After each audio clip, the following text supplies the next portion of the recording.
அனைவருக்கும் வணக்கம். நம்ம தமிழ்நாடு டெவலப்மெண்ட் அட்மினிஸ்ட்ரேஷன்ல ஒவ்வொரு டே ஷீட்டா பார்த்துட்டு இருக்கோம். ஸோ இதுல இந்த டே ஷீட்ல வந்து பார்த்தீங்கன்னா, ஃபுல்லாவே தமிழ்நாடு புவியியல பத்தி தான் பார்க்க போறோம். சோர்ஸ் எங்க இருக்கு அப்படின்னா, நம்மளோட 10th ஜியோகிராஃபி புக் தான். ஓகேங்களா? அதுல இருக்கிறது மட்டும் தான் வந்திருக்கு. அத தாண்டி 1, 2 கேள்விகள் கூடுதலா வந்திருக்கு அவ்வளவுதான். சரிங்களா? ஸோ அத நல்லா படிச்சாலே நம்ம போட்டுறலாம். சரிங்களா? ஸோ முதல்ல பார்த்தீங்க அப்படின்னா, இந்திய மாநிலங்களில் தமிழ்நாடு பரப்பளவில் எத்தனாவது இடத்துல இருக்கு அப்படின்னு சொல்லி கேட்டிருக்காங்க. பரப்பளவு பொறுத்தவரைக்கும் பார்த்தீங்கன்னா, நம்ம 10வது இடத்துல இருக்கோம். சரிங்களா? அடுத்தது 2021 தமிழ்நாட்டில் எத்தனை வருவாய் மாவட்டங்கள் இருந்தன அப்படின்னு சொல்லி கேட்டிருக்காங்க, அல்லது உள்ளன அப்படின்னு சொல்லி கேட்டிருக்காங்க. ஸோ 2021 பொறுத்தவரைக்கும் 32. தற்போதைய மாவட்டங்களின் எண்ணிக்கை அப்படிங்கிறது 38. ஓகேங்களா? பிரசன்ட் டேட்டா எவ்வளோ அப்படின்னா 38 டிஸ்ட்ரிக்ட்ஸ் வந்து இருக்கு. ரெவென்யூ டிஸ்ட்ரிக்ட்ஸ் வந்து இருக்கு. சரியா? அடுத்தது தமிழ்நாட்டின் எந்த மாவட்டம் இன்னும் 2ஆக பிரிக்கப்படவில்லை அப்படின்னு சொல்லி கேட்டிருக்காங்க. மொத்தம் 3 மாவட்டங்கள். எங்கெங்க யாரெல்லாம் அப்படின்னு சொல்லி பார்த்தீங்கன்னா, 1 நீலகிரி. ஓகேங்களா? அடுத்ததா பார்த்தீங்கன்னா சென்னை. சென்னைக்கு அடுத்தது யாரு அப்படின்னு சொல்லி பார்த்தீங்கன்னா, கன்னியாகுமரி. சரியா? இந்த 3 மாவட்டங்கள் இன்னும் 2ஆக பிரிக்கப்படாம தான் இருக்கு. நீலகிரி, சென்னை மற்றும் கன்னியாகுமரி. அடுத்தது தமிழ்நாட்டில் அதிகமாக மேங்க்ரோவ் காடுகள் காணப்படும் மாவட்டம் எங்க இருக்குன்னா சிதம்பரம். அதாவது பிச்சாவரம், சிதம்பரம், கடலூர். சரிங்களா? உலகத்திலேயே 2வது மிகப்பெரிய மேங்க்ரோவ் ஃபாரஸ்ட் அப்படின்னா பிச்சாவரம், ஃபர்ஸ்ட்னா சுந்தர்பன்ஸ். சரியா? அடுத்தது Tamil Nadu has a coastline of how many kilometres அப்படின்னு சொல்லி கேட்டிருக்காங்க. 1076 கிலோமீட்டர். ஆனா ரீசெண்டா இத சேஞ்ச் பண்ணிட்டாங்க மத்திய அரசாங்கம். சரிங்களா? ஸோ இந்தியாவோட கோஸ்ட் லைனோட பிரசன்ட் டேட்டா என்ன அப்படின்னு சொல்லி பார்த்தீங்கன்னா, இந்த மாசம் தான் நடந்துச்சு இது. ஓகேவா? 11,098.81. ஓகேவா? ஸோ இது இந்தியாவுக்கு. இந்தியாவுல மொத்தம் 13 கோஸ்டல் ஸ்டேட்ஸ் இருக்கு.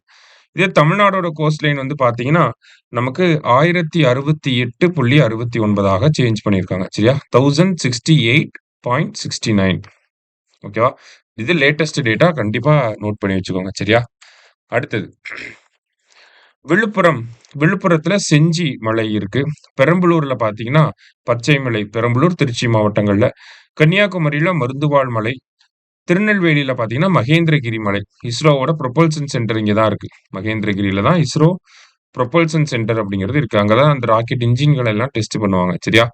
3142 அப்படிங்கிறது தான் ஆன்சர். ஆனா ஆப்ஷன்ல அந்த ஒரு ஆன்சரே இருக்காது. சரியா? அடுத்தது தமிழ்நாடு மாநிலமாக உருவாகும்போது எத்தனை மாவட்டங்கள் இருந்தன அப்படின்னு சொல்லி கேட்டிருக்காங்க.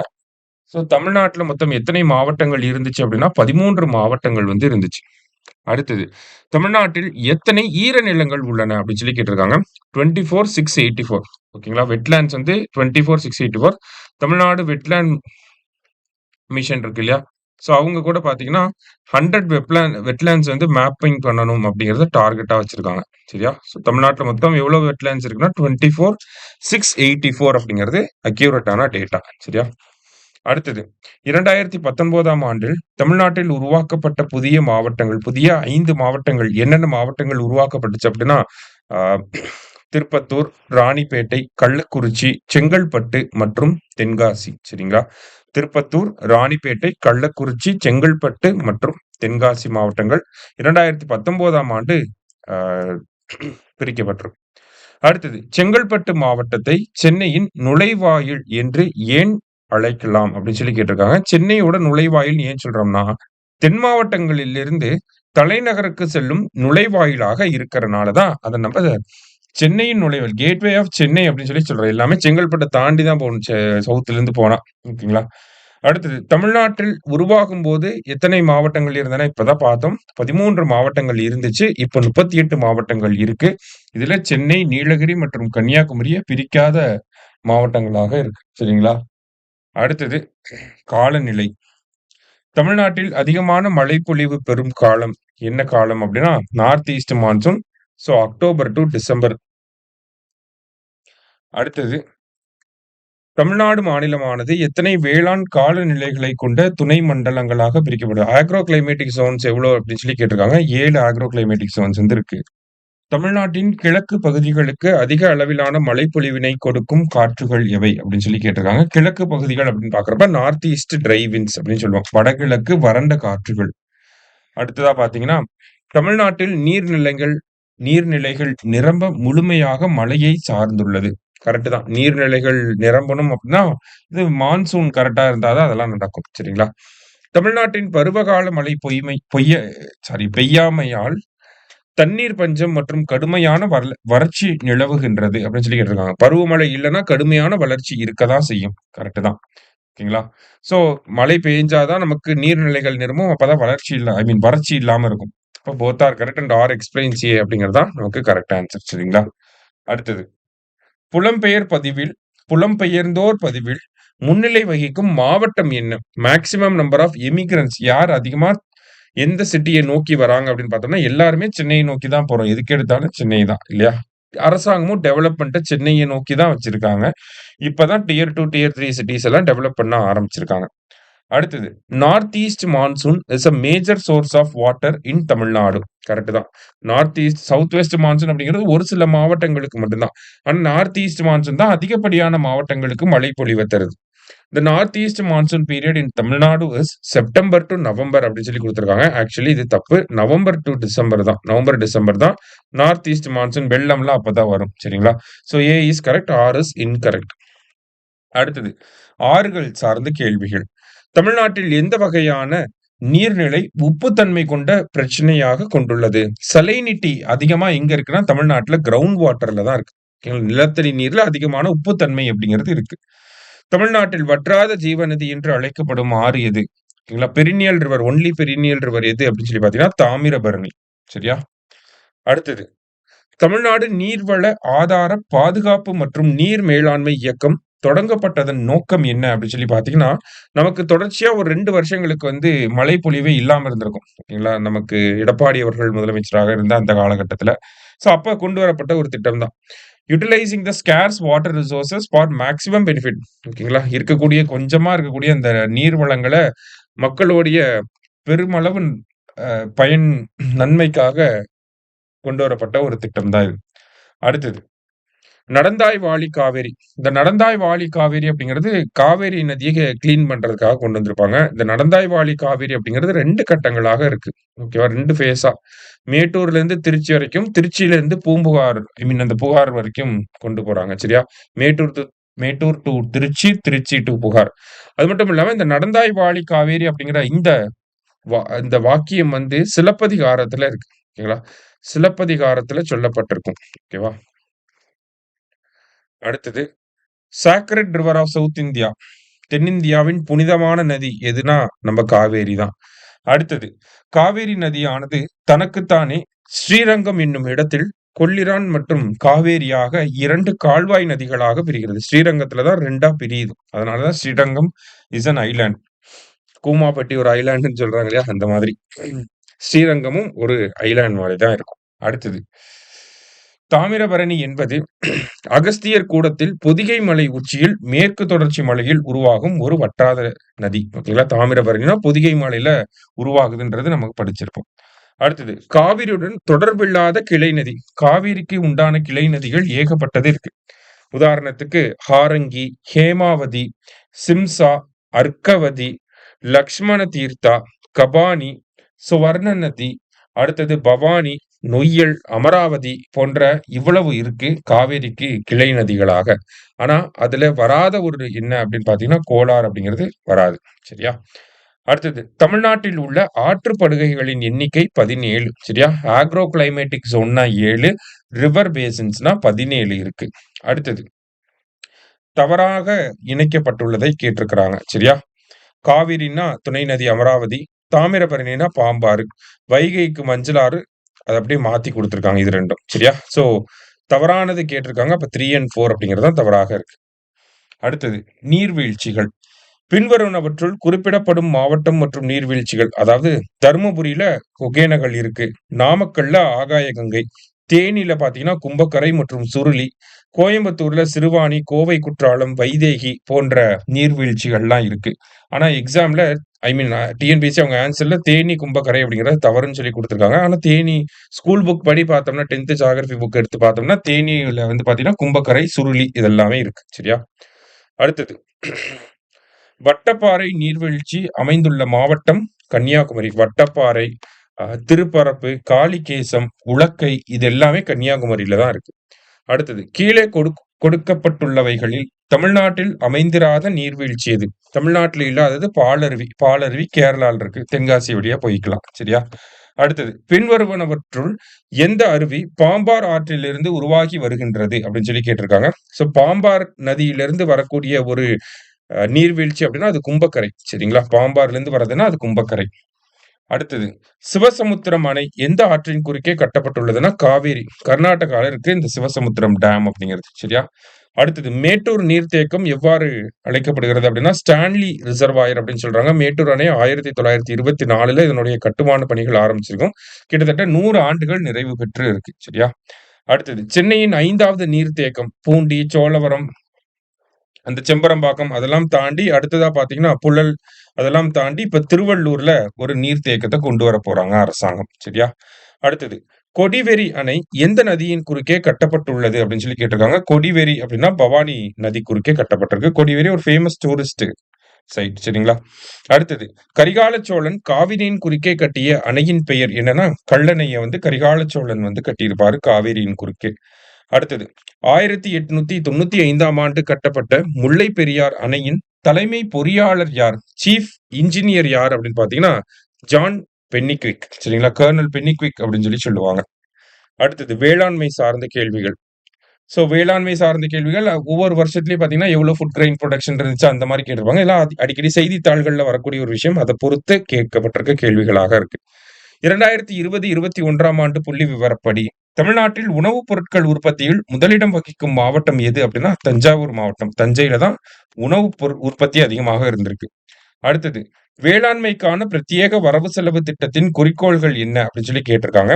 வேளாண்மையை லாபகரமான தொழிலாக ஊக்குவிப்பதற்காக தனியா அக்ரிகல்ச்சர் பட்ஜெட் போடுறோம். கரெக்ட் தான். தமிழ்நாட்டில் விவசாயிகளின் நலன்களை உயர்த்துவதற்காக அப்படிங்கிறதும் கரெக்ட் தான். வெல்ஃபேர் ஆஃப் ஃபார்மர்ஸ் அதுவும் கரெக்ட் தான். அடுத்தது வேளாண்மையில் இயந்திரமயமாக்கலை கட்டுப்படுத்துவது அப்படின்னு சொல்லி கொடுத்துருக்காங்க. அது தவறு. வேளாண்மையை பொறுத்த வரைக்கும் அக்ரிகல்ச்சர் மெக்கனைசேஷனை ப்ரொமோட் தான் பண்ணுவாங்க. அதை வந்து கட்டுப்படுத்த மாட்டாங்க. அக்ரிகல்ச்சர் மெக்கனைசேஷன் பண்றப்பதான் நீங்களே ரீல்ஸ் எல்லாம் பார்த்திருப்பீங்க. வெளிநாடுகள்ல எப்படி அறுவடை பண்றாங்க, ஒரு மிஷினை வச்சு அறுவடை பண்ணிக்கிட்டே போவாங்க இல்லையா? சோ அந்த மாதிரி மெக்கனைசேஷன் இருக்கிறப்பதான் ப்ரொடக்டிவிட்டி அப்படிங்கிறது அதிகமாகும் அக்ரிகல்ச்சர்ல. சோ அதனால எல்லா அரசாங்கமும் சரி, இந்த அரசாங்கமும் சரி, எல்லாருமே பாத்தீங்கன்னா மெக்கனைசேஷனை ப்ரொமோட் பண்றத ஒரு முக்கிய குறிக்கோளாக வச்சிருப்பாங்க. அது வேளாண் நிதிநிலை அறிக்கையை தனியா கொண்டு வரதற்கான காரணமும் அதுல ஒன்னா இருந்துச்சு. சரிங்களா? சோ 1 and 2 அப்படிங்கிறது மட்டும் தான் இந்த இடத்துல கரெக்ட். Option C. அடுத்தது 2021-22ஆம் ஆண்டில் தமிழகத்தின் மொத்த உணவு உற்பத்தியின் அளவு என்ன அப்படின்னு சொல்லி கேட்டிருக்காங்க. 125 மெட்ரிக் டன். இதெல்லாமே பாத்தீங்கன்னா அக்ரிகல்ச்சர் பாலிசி நோட்ல இருந்து அப்பப்ப அந்தந்த வருஷங்களுக்கு ஏத்த மாதிரி அந்த டேட்டா வந்து மாறும். தற்பொழுது உள்ள நிலவரப்படி தமிழ்நாட்டில் எந்த பாசனம் அதிக அளவில் உள்ளது அப்படின்னு சொல்லி கேட்டிருக்காங்க. கிணறுகளின் பாசனம் அப்படின்னு சொல்லி கொடுத்திருக்காங்க. சரியா? அடுத்தது தமிழ்நாட்டில் அதிகம் உற்பத்தியாகும் பொருட்கள் வாழை மற்றும் தேங்காய். தமிழ்நாட்டில் நிலக்கடலை உற்பத்தியின் அளவு என்னன்னா 7 லட்சம் டன்கள். அடுத்ததா தமிழ்நாட்டில் வேளாண் ஏற்றுமதி மண்டலங்கள் எங்கு அமைந்துள்ளன அப்படின்னு சொல்லி பாத்தீங்கன்னா ஒசூர், நிலக்கோட்டை மற்றும் ஊட்டி இந்த 3 இடங்கள்லயும் இருக்கு. சரியா? 1, 2, 3 அப்படிங்கிறதா நமக்கு கரெக்ட். வேளாண் ஏற்றுமதி மண்டலங்கள் இங்கதான் இருக்கு. அடுத்தது தமிழ்நாட்டில் எந்த பயிர் உற்பத்திக்காக அதிக பரப்பளவு, எந்த பயிரை வந்து அதிக பரப்பளவுல வச்சிருக்காங்க அப்படின்னா பேடி அப்படின்னா நெல். ஓகேங்களா? மோர் தேன் 50% ஆஃப் கல்டிவேட்டட் லேண்ட் வந்து பேடிக்காக தான் இருக்கு. சரியா? தமிழ்நாட்டுல. அடுத்தது தேசிய அளவுல தமிழக உற்பத்தி திறன் ப்ரொடக்டிவிட்டியை வச்சு என்ன ரேங்கிங் அப்படின்னு சொல்லி கேட்டிருக்காங்க. சோ மொத்த தானியங்கள் அப்படின்னு சொல்லி பாத்தீங்கன்னா நம்ம 8வது இடத்துல இருக்கோம். எண்ணெய் வித்துகள்ல முதல் இடத்துலயும், நெல்ல 2வது இடம், கரும்புல 3வது இடம், திடமான தானியங்கள் அதாவது கோர்ஸ் சீரியல்ஸ்ல வந்து பாத்தீங்கன்னா நம்ம 4வது இடத்துலயும் இருக்கோம். சோ 5, 1, 2, 3, 4 அப்படிங்கறத ஆன்சர். அடுத்தது இந்திய உணவு மற்றும் வேளாண் அமைப்பு தமிழகத்தை சிறந்த வேளாண் மாநிலமாக தெரிவு செய்துள்ளது. அதன் காரணங்களில் சில மேலே குறிப்பிடப்பட்டுள்ளது. பட்டியலில் இருந்து சரியான விடையை குறியீடுகளை பயன்படுத்தி காண்க அப்படின்னு சொல்லி கேட்டாங்க. So Indian chamber of food and agriculture Tamil Nadu வந்து பெஸ்ட் அக்ரிகல்ச்சர் ஸ்டேட்னு சொல்லியிருக்காங்க. என்ன காரணத்தினால அப்படின்னு சொல்லி பாத்தீங்கன்னா கலெக்டிவ் ஃபார்மிங், மைக்ரோ இரிகேஷன், உழவன் ஆப், சோலார் பம்ப் செட் இதெல்லாம் கொண்டு வந்தனால. ஓகேங்களா? ஒருங்கிணைந்த வேளாண்மை, மானியத்துடன் 100% மானியத்துடன் கூடிய நுண்பாசனம், மைக்ரோ இரிகேஷன், உழவன் செயலி மொத்தம் பார்த்தீங்கன்னா, 24 சர்வீசஸ வந்து ஆஃபர் பண்றாங்க. நம்ம பார்த்திருந்தோம். சோலார் பம்ப் செட் இது எல்லாத்துக்காக தான். ஓகேங்களா? இயற்கை வேளாண்மை அப்படிங்கிறது வராது. இப்போ 1, 2, 3, 4, 5ங்கிறத ஆப்ஷன எலிமினேட் பண்ணிட்டீங்கனாலே, ஆப்ஷன் பி தான் ஆன்சர். சரியா? அடுத்தது. பயிர் உற்பத்தியில் எந்த பயிரை தவிர தமிழகம் முன்னிலையில் உள்ளது? ஏலக்காவ தவிர மீதி எல்லாத்துலயும் நம்ம தான் ஃபர்ஸ்ட். சரிங்களா? அடுத்தது. 2017, 18ஆம் ஆண்டில் தமிழகத்தின் உற்பத்தி திறன் அளவு தேசிய அளவில் முதல் இடம் பிடித்துள்ள பயிர்கள். உற்பத்தி திறன் அதுவும் 2017, 18 கேட்டிருக்காங்க. சோளம், கம்பு, வேர்க்கடலை மற்றும் பருத்தி. சரியா? அடுத்தது 2020, 21ஆம் ஆண்டில் தமிழ்நாட்டின் முக்கிய நீர்ப்பாசன ஆதாரம் நம்ம பார்த்தோம். வெல் இரிகேஷன் அப்படின்னு சொல்லி, அந்த வெல் இரிகேஷன்ல எது அப்படின்னு சொல்லி பார்த்தோம்னா, திறந்தவெளி கிணற்று பாசனம் அப்படிங்கிறது. சரியா? அடுத்தது தமிழ்நாட்டு தமிழ்நாடு நெல் ஆராய்ச்சி நிறுவனம், தமிழ்நாடு ரைஸ் ரிசர்ச் இன்ஸ்டிடியூட் எங்க இருக்குன்னா, ஆடுதுறை, தஞ்சாவூர். நெக்ஸ்ட் பார்த்தீங்கன்னா, தமிழ்நாட்டில் எந்த மாவட்டத்தில் கிணற்று நீர் பாசனம் அதிக அளவு கிணற்று நீர் பாசனம் தமிழ்நாட்டில் அதிகமா இருக்குன்னு பார்த்தோம். அதுலயே ஓப்பன் வெல் இரிகேஷன் அதிகமா இருக்குன்னு சொல்லி பார்த்தோம். அதுல வெல் இரிகேஷன்ல அதிகமா இருக்கக்கூடிய மாவட்டம் எது அப்படின்னு சொல்லி கேட்டிருக்காங்க. விழுப்புரம். சரியா? அடுத்தது. தமிழகத்தில் எந்த பயிர் உற்பத்திக்காக மிக அதிக அளவு நிலப்பரப்பு பயன்படுத்தப்படுகிறது? மோர் தென் 50% நம்ம பார்த்தோம். பேடி நெல்லுக்காக தான். சரியா? நெக்ஸ்ட் தமிழ்நாட்டின் முக்கிய நீர்ப்பாசன ஆதாரம் மறுபடியும் அதேதான். அதுல ஓப்பன் வெல். சரியா? அதுல ஃபர்ஸ்ட் யாருன்னா விழுப்புரம். அடுத்தது அத்திக்கடவு அவிநாசி திட்டம். முதல் நீரேற்று திட்டம் அப்படின்னு சொல்லி சொல்லுவாங்க. குடிநீர் மற்றும் நிலத்தடி நீர் செறிவூட்டு திட்டம். ஓகேங்களா? Drinking water and ground water recharge. அதுதான் இந்த அத்திக்கடவு அவிநாசி திட்டத்தோட அப்ஜெக்டிவ். மறுபடியும் அத்திக்கடவு அவிநாசி திட்டம் பத்தி கேட்டிருக்காங்க. பவானி ஆற்றில் இருந்து உபரி நீர் எடுக்கப்பட்டு இந்த திட்டத்திற்கு பயன்படுத்தப்படும். கரெக்ட். பவானி ஆற்றில் இருக்கக்கூடிய கலிங்கராயன் அணைக்கட்டுல இருந்து 1.5 டிஎம்சி தண்ணியை எடுத்து ஈரோடு, கோயம்புத்தூர், திருப்பூர் மாவட்டங்களுக்கு பாசன வசதிகளுக்காகவும், குடிநீர் தேவைகளுக்காகவும் வழங்கப்படுகிறது. சரிங்களா? விவசாயத்திற்காகவும். தொழில்துறை நோக்கத்திற்கும் தண்ணீரை பயன்படுத்தி இத்திட்டம் அனுமதிக்கப்படுகிறது அப்படின்னு சொல்லி கொடுத்துருக்காங்க. தொழில்துறை இண்டஸ்ட்ரியல் பர்பசஸ்க்கு யூஸ் பண்ண மாட்டாங்க. செகண்ட் ஸ்டேட்மெண்ட் தப்பு. ஈரோடு, திருப்பூர் மற்றும் கோயம்புத்தூர் மாவட்டங்களில் வறட்சியால் பாதிக்கப்பட்ட பகுதிகளில் நிலத்தடி நீரை மேம்படுத்துவதே திட்டத்தின் முக்கிய நோக்கம் அப்படின்னு சொல்லி கொடுத்திருக்காங்க. இது கரெக்ட் தான். ஸோ 1 and 3 அப்படிங்கிறது தான் நமக்கு கரெக்ட் ஸ்டேட்மெண்ட்ஸ். அடுத்தது நமக்கு மார்ஜினல் லேண்ட் ஹோல்டிங்ஸ் அப்படிங்கிறது 77%. அதாவது தமிழ்நாட்டில் இருக்கக்கூடிய விவசாய நிலத்தின் அளவு அதை பொறுத்து கொடுத்திருக்காங்க. குறு விவசாயம் 77.18 சென்டிமீட்டர் பர்சன்டேஜ். சரிங்களா? அடுத்தது சிறு விவசாயம் அப்படின்னா 14.55%. நடுத்தர விவசாயம் அப்படிங்கிறது 1.85%. பெரு விவசாயம் 0.21. ஓகேவா? லார்ஜ் லேண்ட் ஹோல்டிங் கம்மியா தான் இருக்கு. அதே மாதிரி ஆவரேஜ் லேண்ட் ஹோல்டிங் எவ்வளவு அப்படின்னா, தமிழ்நாட்டோட ஆவரேஜ் லேண்ட் ஹோல்டிங் ஆவரேஜா ஒரு ஃபார்மருக்கு எவ்வளோ விவசாய நிலம் இருக்கும்னா 0.75 ஹெக்டேர்ஸ். இதுவே இந்தியாவோட ஆவரேஜ்னா 1.08 ஹெக்டேர்ஸ். சரிங்களா? இது நம்ம அக்ரிகல்ச்சர் பாலிசி நோட்ல இருக்கக்கூடிய டேட்டா. அடுத்தது தீவிர தன்னிறைவு வேளாண்மை அப்படிங்கிறது தமிழ்நாட்டின் என்ன கேட்டிருக்காங்க? சப்சிஸ்டன்ஸ் இன்டென்சிவ் அக்ரிகல்ச்சர் வந்து தமிழ்நாட்டின் சில பகுதிகள் தவிர்த்து அனைத்து பகுதிகளிலும் பின்பற்றப்படுகிறது. இதே தோட்ட வேளாண்மை பிளான்டேஷன் அப்படின்னாலே நமக்கு hill slopes of eastern and western ghats இதை வச்சு நம்ம மேட்ச் பண்ணிடலாம். பிக்கு 3 வரது இங்க மட்டும் தான் வரும். சரிங்களா? ஸோ தோட்ட வேளாண்மைனா கிழக்கு மற்றும் மேற்கு தொடர்ச்சி மலைகள், கலப்பு வேளாண்மைனா காவிரி மற்றும் தென்பெண்ணை ஆற்றுப்படுகைகள்ல யூஸ் பண்றாங்க. சரியா? ஸோ 2, 3, 1. மறுபடியும் அத்திக்கடவு அவிநாசி திட்டம். கோயம்புத்தூர், திருப்பூர் மற்றும் ஈரோடு மாவட்டங்கள் இத்திட்டத்தால் பலனடைகின்றன. கரெக்ட். ஈரோடு மாவட்டத்தில் உள்ள காளிங்கராயன் அணையிலிருந்து 1.5 டிஎம்சி உபரி நீரை இத்திட்டத்திற்கு எடுக்க உத்தேசிக்கப்பட்டது. கரெக்ட் தான். இத்திட்டம் 2456 கோடி மதிப்பீட்டில் செயல்படுத்தப்பட்டு மேற்குறிப்பிட்ட மாவட்டங்களில் 28,464 ஏக்கர் நிலங்களுக்கு பாசன நீர் வழங்குகிறது அப்படின்னு சொல்லி கொடுத்திருக்காங்க. இது தவறு. சரிங்களா? So 24,468 acre. சரியா? இந்த 2 நம்பரை மாத்தி போட்டுருக்காங்க. 24,468ன்னு வரணும். சரியா? ஸோ 1 and 2 மட்டும் தான் கரெக்ட். இங்க சரியான கூற்றுகளை தான் கேட்டிருக்காங்க. ஸோ 1 and 2 தான் கரெக்ட். அடுத்தது அத்திக்கடவு அவிநாசி திட்டம் என்பது கீழ்வருவனவற்றுள் எதனுடன் தொடர்புடையது? மறுபடியும் ரிப்பீட்டட் கொஸ்டின் தான். குடிநீர் மற்றும் நிலத்தடி நீர் செறிவூட்டல். நெக்ஸ்ட் நம்மளுடைய கனிம வளங்கள். ஸோ ராங்லி மேட்ச்டு அப்படின்னு சொல்லி கேட்டிருக்காங்க. ஓகேங்களா? Magnesite Salem correct. மாலிப்டினம்னா கரடிக்குட்டம் கரெக்ட் தான். இரும்புத்தாது காஜமலை கரெக்ட் தான். லிக்னைட் நெய்வேலி ஓகேங்களா? கன்னியாகுமரி குடுத்துருக்காங்க. நெய்வேலி ஆப்வியஸா இதுதான் தப்பு. அடுத்ததா பார்த்தீங்கன்னா, கஞ்சன்மலை அயர்ன் டெபாசிட் அப்படிங்கிறது சேலத்துல இருக்கு. டெக்ஸ்டைல் கேபிட்டல் ஆஃப் தமிழ்நாடுன்னா கரூர். லோயஸ்ட் செக்ஸ் ரேஷியோ யாருக்கு அப்படின்னா தருமபுரிக்கு. லெதர் எக்ஸ்போர்ட் அப்படின்னா நமக்கு வேலூர். 3421 சரிங்களா? 3421 அடுத்தது.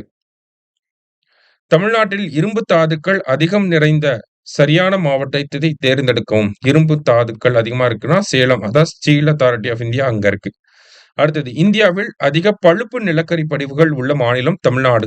லிக்னைட் எங்க இருக்குன்னா தமிழ்நாடு. தமிழ்நாட்டுல எங்கன்னா நெய்வேலி. அடுத்தது நெய்வேலி பழுப்பு நிலக்கரி கழகத்தை ஏன் நெய்வேலியில் நிறுவினர்? நெய்வேலியில ஏன் அது வந்துச்சு அப்படின்னா அங்க அதிகமா அதிகமா லிக்னைட் இருக்கனால. சரியா? நெக்ஸ்ட் ஸோ பாக்சைட்டை பொறுத்த வரைக்கும் சேர்வராயன் மலை. ஜிப்சம் அப்படின்னா நமக்கு திருச்சிராப்பள்ளி.